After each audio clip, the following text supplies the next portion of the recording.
Time to hear his junk. It's Jay's Jewels. All right, we've all seen those commercials that are on lately. Middle school age kids telling us what all the new nicknames are for the drugs that are out there.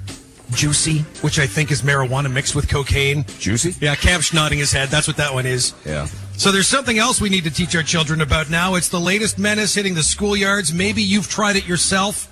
Maybe you've abused it. It's right in front of us wherever we go. It's Red Bull or Monster or Tap Out or Rockstar, those energy drinks. Get this. Health Canada experts, so doctor types, have given their bosses a report on so-called energy drinks. The report suggests the makers of such drinks do not call them energy drinks anymore. Not allowed to do that. We need to start calling them stimulant drug-containing drinks.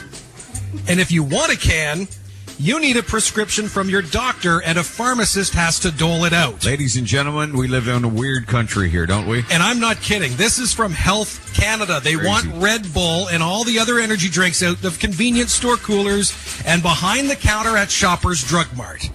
It's funny that we're seeing this on International Coffee Day. It's the caffeine, they say, it's killing our children. This leaves Health Canada in a sticky situation. If they do suggest changes that government would have to make, they will undoubtedly look ridiculous on the world stage. No one else is doing this. It would hardly seem like a sane thing to do. If they reject the idea, Health Canada is saying their experts are idiots. So for now, they're not really saying anything about it. But the proposal is on the table. Red Bull is not going to kill our children. Red Bull isn't going to kill adults either, for that matter. Despite what you might read on the interwebs, Red Bull hasn't killed anyone yet, even when it's mixed with vodka. Tasty, tasty vodka. There are no scientific studies out there indicating anyone has died by mixing Red Bull with anything. Not saying it doesn't raise the heart rate. It can give it a flutter from time to time, I'm sure, which I think is the point, though. When you're drinking or abusing caffeine, I'm not even going to go off on this one, because what's the point? I think the facts speak for themselves. And here's the science behind that. Red Bull, for example, it's printed right on the can, 80 milligrams of caffeine. You know how much is in a Tim Hortons coffee?